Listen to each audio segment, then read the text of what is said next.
Hello there.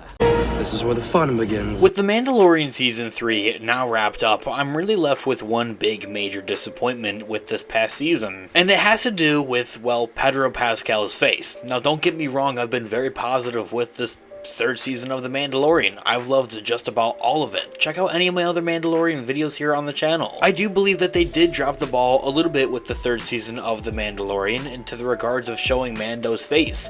It almost to a point feels like a tradition, something that should have happened. It happened in both the first and the second season of the show, so why not in the third? Well, apparently we have that answer. A new rumor from an industry insider seemingly has revealed that Pedro Pascal's face was originally going to be and appear in The Mandalorian's recent season finale, actually, but certain circumstances kept it from happening.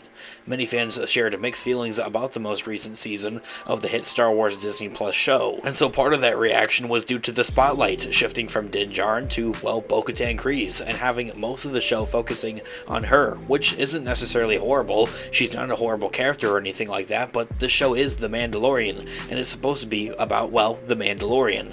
I would love to have Bo-Katan have her own show. Some fans felt it was very quickly became a show about her, instead of the person viewers had followed for the previous two seasons, and that it was making some weird type of shift.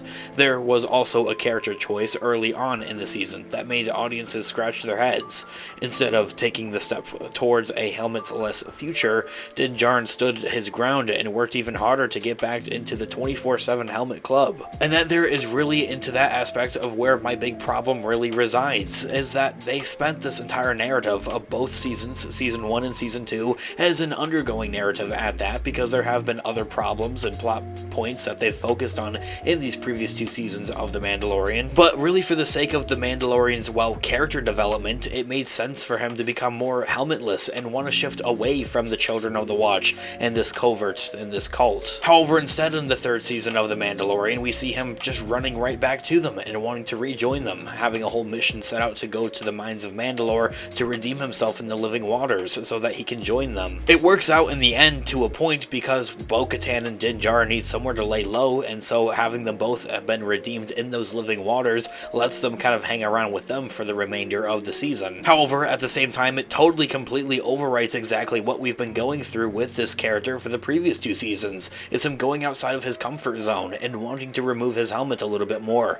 and becoming his own person at that isn't controlled by this cult. It even does turn out that at one point in time, he would have broken his creed once again by the end of the season and in the finale, as it was something that was even originally planned. While recently speaking on Hot Mic podcast, industry insider Jeff Snyder, who's very reputable for when it comes to all types of industry leaks and rumors into the regards of Disney, had revealed that at one point in time, The Mandalorian star Pedro Pascal was originally going to show his face in the recent finale of The Mandalorian Season 3. And so according to Snyder, Pascal's face wasn't seen due to a scheduling thing, thanks to The Last of Us being in a first position for him. Saying that in full quote, regarding The Mandalorian and Pedro Pascal, I'm told that Pedro Pascal's face not being in The Mandalorian was a scheduling thing.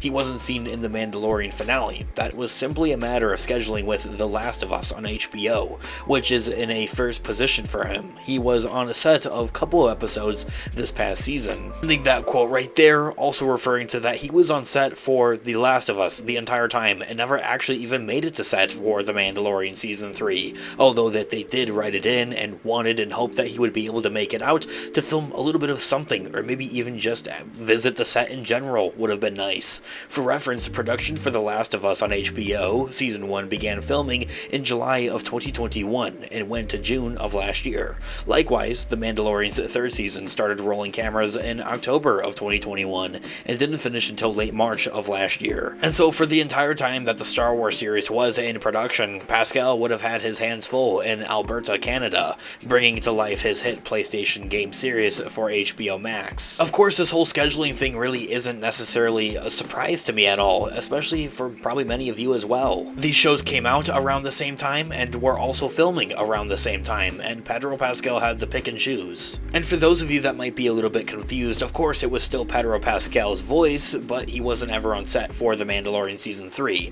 and did the voiceover, well, in post-production, like he's done with the previous 2 seasons. But as I had mentioned, of course I understand this whole scheduling conflict. I just find it a really big shame that, well, the character still goes back to the Children of the Watch, this covert/cult that's even called in universe, when it was a major plot thread and narrative that they had been working towards getting away from and making him his own being, really, essentially, having his own ways of a Mandalorian and wanting to shift away from that. While it seems at the end of Season 3, Mando is set in his usual helmeted ways, the storyline will almost certainly find a reason for him to falter in that regard by the time Dave Filoni's big crossover event happens with his Mandoverse movie that he's writing and directing. Hopefully, however, anyway. I also regarded it a little bit in previous videos here on the channel into the regards of The Mandalorian, but I'd like to discuss it into more detail and in more depth here on the channel. But The Mandalorian Season 3 did give the overall Mandalorian show a little bit of a quote-unquote soft reboot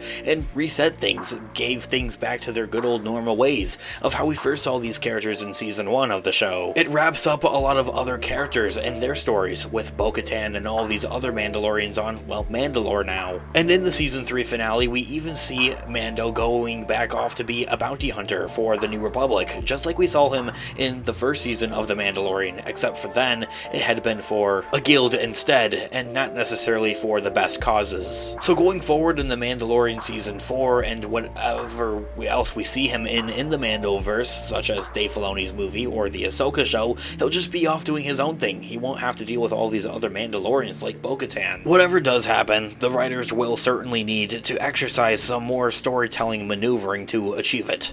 Din Djarin's whole journey in Season 3 was about him making up for his unmasking in the second season, and recommitting to the way of the Children of the Watch. Maybe his adventures with Din Grogu now, in the show's upcoming 4th season, will see the titular bounty hunter realize that the quote-unquote way might not be the correct path for his new child, and see those ways necessarily fit. And so this could also cause him to realize it might not be his way either necessarily, despite going out of his way to make up for the Armorer and the rest of their people. The simple truth is also Pedro Pascal is a big name at that. He's really a superstar.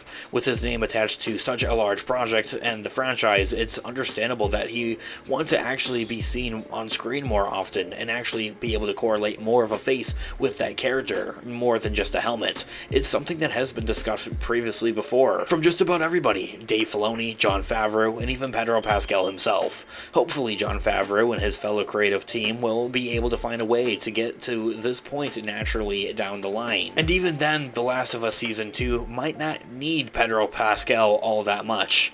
Anyway, let me know what you think about it in the comments down below. I would love to hear what you guys all think. Of course, this has been Unofficial Star Wars. Thanks so much for watching today's video. I'll catch you guys in the next one. May the Force be with you as always. Peace out.